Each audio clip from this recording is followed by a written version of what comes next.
اللہ کے حبیب صلی اللہ علیہ وسلم کی خدمت میں ایک شخص حاضر ہوا اور اس نے اذن جہاد طلب کیا. حضور میں جہاد پہ جانا چاہتا ہوں, مجھے اجازت مرحمت فرمائے. حضور نے فرمایا احیٌ والدا کا, کیا تیرے والدین زندہ ہیں؟ قالا نعم, عرض کی ہاں حضور میرے والدین زندہ ہیں. قالا ففیہما فجاہد, کہا جا ان کی خدمت کر, یہی تیرا جہاد ہے.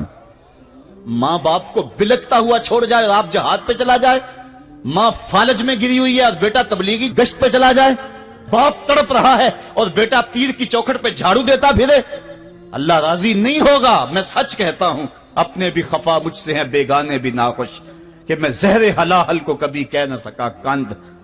بات وہی کہتا ہوں سمجھتا ہوں جسے حق, نئے ابلائی مسجد ہوں نئے تہذیب کا فرزند. محمد عربی صلی اللہ علیہ وسلم سے بڑا پیر کون ہو سکتا ہے؟ لیکن حضرت وہ ویسے کرنی نہیں آ رہے. آقا کریم اپنے بٹن کھولتے ہیں اور کرن کی طرف, یمن کی طرف رخ کر کے لمبی سانسیں لیتے ہیں اور کہا میں رحمان کی خوشبو پا رہا ہوں. ایک دن صحابہ نے پوچھا بندہ نواز جس کے لیے تڑپتے ہو, جس کی ٹھنڈی ہوائیں آپ کو آ رہی ہیں, وہ آپ کا بڑا پیار کرنے والا ہے؟ کہا ہاں میرے سے بڑی محبت کرتا ہے. تو کہا پھر اتنی محبت کرتا ہے تو یمن تو دور نہیں ہے, بلال حبش سے آ گیا, سلمان فارس سے آ گیا, سہیب روم سے آ گیا, اور وہ یہاں یمن سے نہیں آ سکا. فرمایا اس کی بوڑھی اور نابینا ماں ہے جس کی خدمت اس کو نہیں آنے دیتی. اللہ اکبر. اب حضرت اویس کرنی نہیں آئے لیکن خیر التابعین کہلائے. آئے نہیں لیکن حضور ان کی یاد میں تڑپ رہے ہیں. اللہ, بلکہ حضور نے فرمایا کہ کوئی جائے اویس بن عامر کو ملے, اور جب ملے تو اس کو کہنا میری امت کی بخشش کی دعا کرے. جو ماں باپ کی خدمت کرتا ہے اس سے ثابت ہوا اس کی دعائیں قبول ہوتی ہیں. میں نے ایک روایت میں پڑھا ہے کہ جو آدمی روزانہ اپنے والدین کے لیے دعا کرے, والدین زندہ ہوں تب بھی, والدین فوت ہو گئے ہوں تب بھی, یہ عادت بنا لے, روزانہ ماں باپ کے لیے دعا کرے, ساری زندگی اس کے رزق میں بے برکتی نہیں آئے گی, اللہ اس کو رزق کی فراوانی عطا کر دے گا. اور جو والدین کے لیے دعا نہیں کرتا اللہ تعالیٰ کی رحمتوں سے محروم ہو جاتا ہے.